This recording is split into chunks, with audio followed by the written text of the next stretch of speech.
Royal Ascot is almost upon us, and everyone here at George Scott Racing is looking forward to the most historic and stylish turf meeting of them all. Exciting times, Royal Ascot almost upon us. A nice team of horses to take this year, spearheaded of course by Isle of Jura. We must start with him. Won his last 4, goes for the Hardwick Stakes, step up in grade. How optimistic are you, and how much are you looking forward to campaigning it? Very, very pleased with his run at Goodwood, obviously. It's not easy to have a heavy winter campaign and then come back in the spring and do that. So we were very pleased with that. And he looked a bit rusty to me that day. They went no pace. And he's a horse that really wants a strong pace. And as you alluded to, 1.5 miles is probably his preferred trip. So it was a good workmanlike effort. And I thought it set him up nicely for a crack at the Hardwick on Saturday. A step up in grade, Group 2 level, and some proven horses at the level and higher. How do you think your lad will stand up to what is the stiffest assignment of his career to date? Yeah, it's a really good question. I've got no doubt that he'll be able to cut it with those horses in the future. But I think the reality is it is a big step up in grade. It's a big step up from what he's done. Pieces of his form tie in with form in the race, but, it's going to be fascinating to see if he's ready for that step. And, only time will tell. But I'm confident in his ability in the long run to be at that level. But it is a big step up, and we're optimistic, but also pretty realistic about how he might stack up in that race. Let's talk about another improver. 7 Questions, started his season with a Group 3 win, ran bold in a Group 2 at Haydock last time. You're pitching him in at Group 1 company now in the King Charles III Stakes. What can we expect from him in an Ascot sprint? Well, those sprinters seem to beat each other day in, day out, really. And with there not being a sort of a hot pot, international hot pot or a local hot pot in the race, it really leaves it open. Obviously, plenty of respect for the main contenders in that, but we have beaten 2 or 3 of them. And, as a result, I was keen to let him take his chance. Sheikh Nasser will be in attendance, which is he's a busy man. It's rare that we can get him on an English racecourse. And more importantly, the horse is thriving.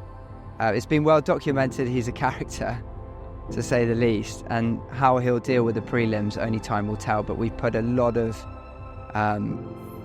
things in place to make sure that he can get down to the start in as relaxed manner as possible. And 7 Questions isn't Eve Lodge's only Group 1 runner. You also take Prydwen for the Ascot Gold Cup on Thursday. Yeah, Gold Cup's always a race that I've sort of grown up loving. For me, it's almost the pinnacle of our sport. And to have a runner in it's going to be incredibly exciting. I think Prydwen's genuinely earned a crack at the race from what he's achieved. His last 3 starts, he's gone career best, and he's now rated 108. He looks very comfortable at 2 miles. And, he's in that sort of no man's land where he's got to carry a lot of weight in a handicap or he steps into this company. He's training nicely, and it's a bit of a step into the unknown, but I'm very pleased to give the owners that opportunity to have a runner in a race like this. They put a lot of money into the game and time, and I know that they love the race as much as I do, so we're looking forward to it. And racegoers enjoy those ruthless Ascot handicaps. You're taking 2 or 3 down for those races. Give us an indication on the rest of the horses that you'll be running over the week at Ascot. Well, Rocket Rodney will probably run in the Wokingham. He's quite high in the weights now as a result of a good campaign in Bahrain, where he picked up plenty of money, and he'll end up back in Bahrain for us this winter. But he's got Ascot form. He was second to Little Big Bear in a Windsor Castle and didn't run too badly last year. Again, a horse that's got a high level of form on his day. He's let us down slightly the last couple of runs, but the 7 furlongs dropped in might just suit him at Ascot. Got some course form. And Billy Webster, again, has some smart form next to his name. We don't think things have panned out for him in his last couple of starts the way we'd like, and he's going to run in a red hot Palace of Holyrood, 30 runners. It's going to be hard work for him, but he's got plenty of speed, and he should acquit himself well. Now tell us the big question: how's the trainer going to handle the week? Is it one you enjoy or endure?